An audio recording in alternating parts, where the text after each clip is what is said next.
Hello and welcome back to my channel. My name is Allen with Earthglow Inc. and in today's video I'm going to show you exactly how I make a candle for my business. So if that's something that you're interested in, then keep on watching. Now this particular type of candle will be in a concrete jar that I actually made and sealed myself. There's a video on how I made these as well. But this will be the vessel that I'm going to be using to make these candles. I'm also going to be using a wooden wick, and I get these from the Wooden Wick Co. And you need also to get the wick clips that come with them. So the very first thing I do is I will typically take my jar and I'll just take some rubbing alcohol. This is kind of messy, but I repurposed this bottle. And I'll just take a paper towel, spray that on my rubbing alcohol to clean out my jar. Just to get any dust outside of there so that my wick will stick. To adhere my wick to my jar, I'll be using Permatex Clear Adhesive Sealant, and this will just form a seal so that my candle wick will not go anywhere.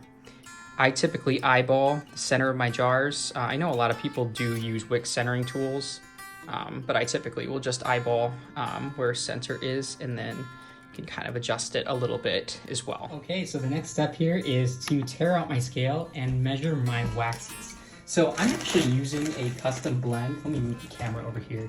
I'm actually using a custom blend of beeswax, 464 soy, and coconut oil. I'm gonna change this mode to ounces here, and we're gonna get these ingredients weighed out. Okay, so first goes in my soy wax, and then next I'm gonna add in my beeswax. Got 1.75 ounces of that.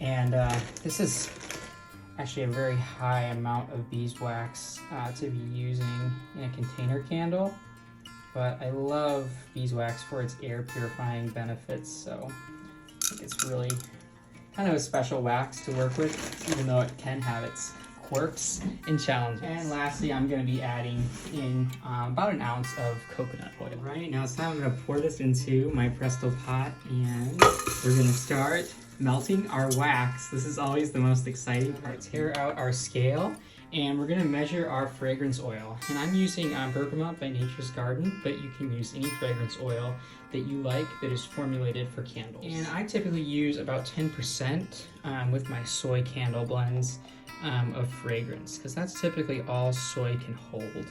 And if you exceed that amount, the wax will actually start seeping out of, or I'm sorry, the fragrance will actually start seeping out of the wax, which is not something desirable. And I'm gonna give our wax blend a little bit of a stir here as it's melting down. You wanna keep this on a pretty low setting, because what we don't want is to scorch our wax. And what I'm wanting to do is take this whole blend up to about 200 degrees Fahrenheit.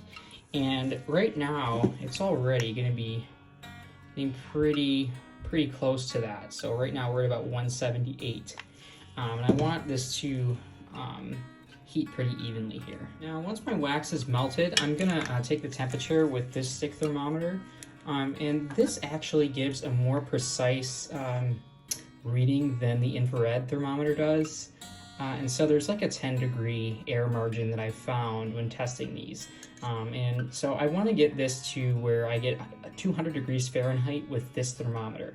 So I'm not quite there yet. I'm going to gradually keep heating. When you're purchasing wicks from the Wooden Wick Co., they have all different sizes and types that are made for your wax that you're using. So I would highly suggest using their wick selection guide to choose your wicks for your particular wax. And so now our wax is right about at 200, and now I'm going to actually let this cool to about 185, and that's the temperature I like to add my fragrance oil in for my soy wax blend candles.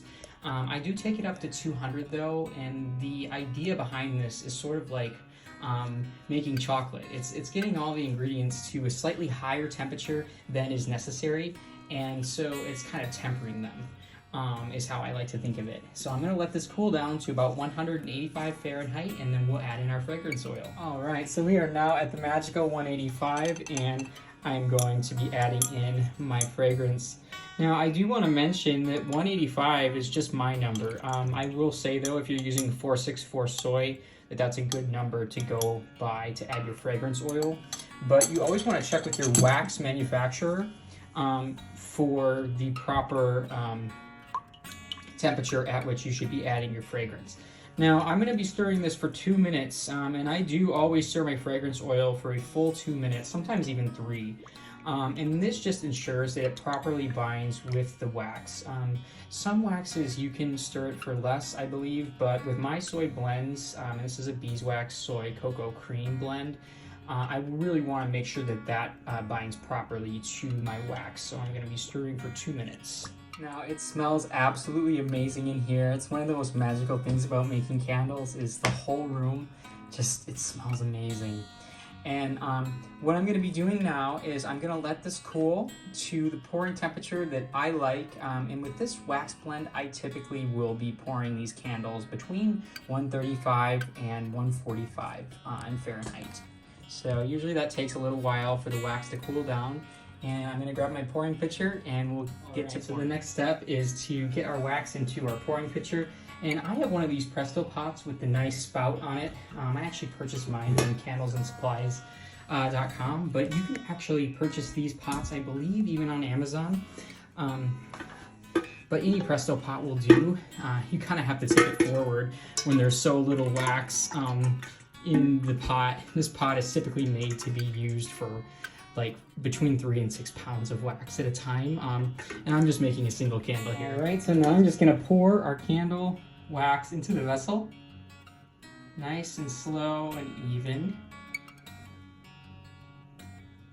And this is just a little tester candle, so I wasn't intending for it to be filled all the way to the top.